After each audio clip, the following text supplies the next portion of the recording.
go. Wajah.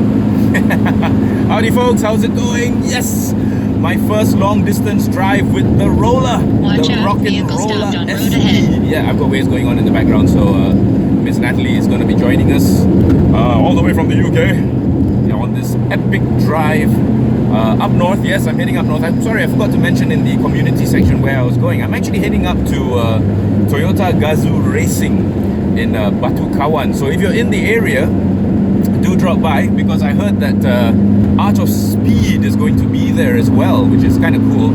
And yeah, so there's like a mini motor show going on in addition to Toyota Gazoo Racing, which is very, very I find it very interesting actually. I know a lot of people say it's not really racing, but you know what, it really is, because check out some of my previous videos and some of the shunts and accidents that have happened during Toyota Gazoo Racing. I mean, they're really going for it, okay? This is not a display. This is not like a parade of racing cars. No. They are actually racing. Hell for leather. And you want to know who are the most aggressive racers? The girls. Yeah. I think they're tired of having the stereotype of being not so good drivers, because they're out to prove something, I tell you. And yeah, so they're really, really going for it. And but anyway, so yep, I'm on the I'm at kilometer 412.4 near Lembah Beringin. And yes, the rock and roller is going really well. Listen to the sound. Want to hear the engine sound? Okay, listen to this. Whoa!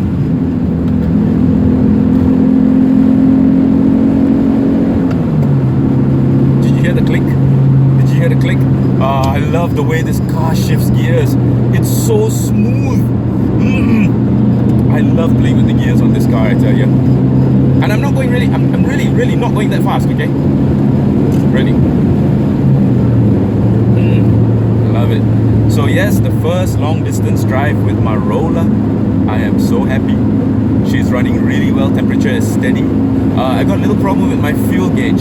I filled up to the brim just now. In fact, I even looked, and yeah, it was up to the brim, but the meter only goes to 3/4, just below 3/4.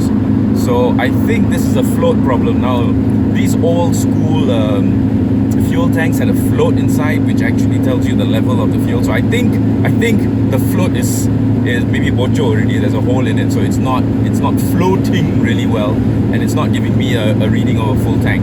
So just now when I filled up, it was at E, but I filled up about what, 50 ringgit worth of fuel? No, more than that. 30 liters. Yeah, 30 liters I think went in.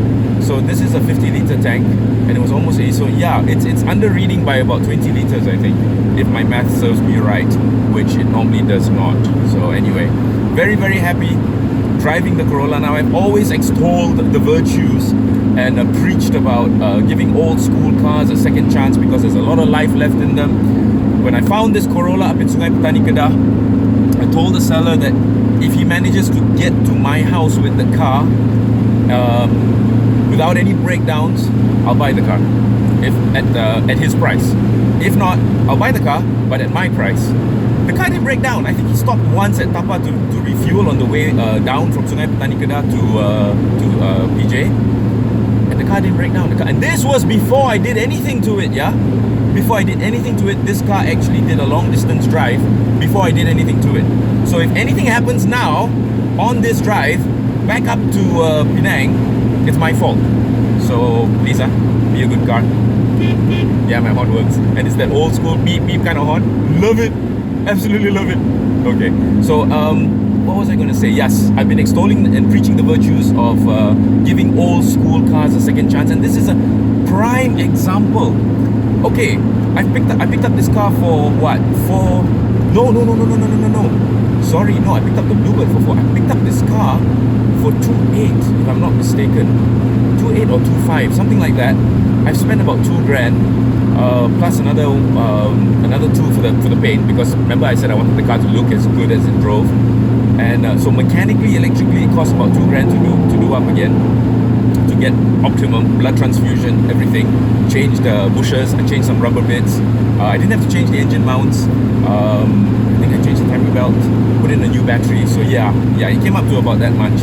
But now for about 5 grand, I've got a car that I'm doing a long distance drive in And this car is so much fun when it comes to the twists and turns as well, because it's very light.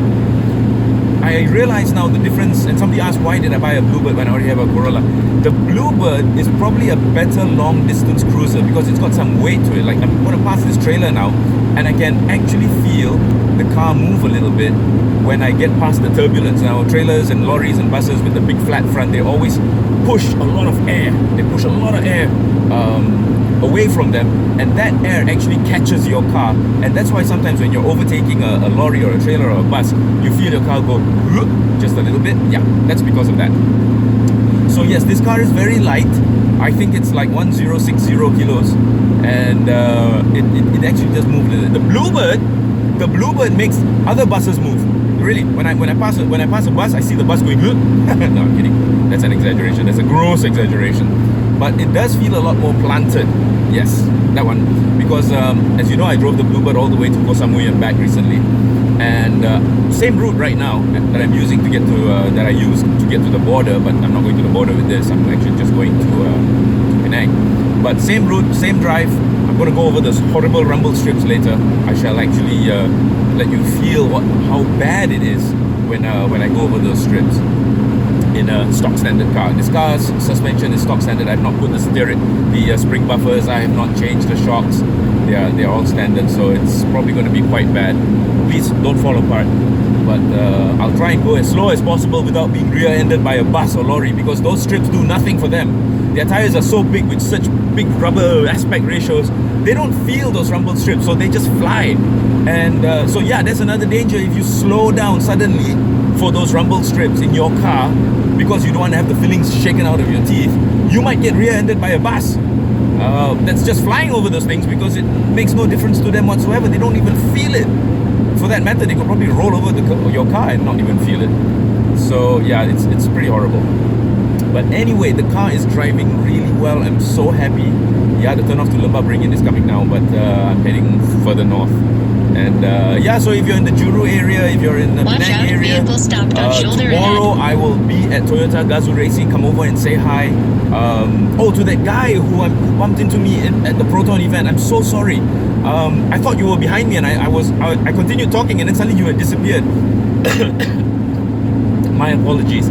I thought you were behind me and we could get away from the table and then we could start talking, but suddenly you were gone. Were you really real? I mean, my God, were you an apparition? That's scary. Somebody came up to me at Proton and said hello, and I was like, hey, hi, and I was trying to get to an area where we're not blocking people, and I turned around and he was gone, and I felt so bad because I was like, oh no, I wanted to talk to you, so sorry, whoever you are, I'm really, really sorry.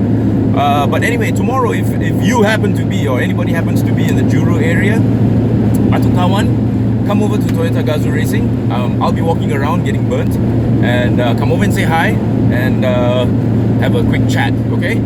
But I'm just gonna enjoy this drive for now, because oh man, I'm liking this car. I am liking this car very much. Oh, acceleration. Yes. Oh, I love it. Okay, y'all, take care. I'll talk to y'all soon. Bye.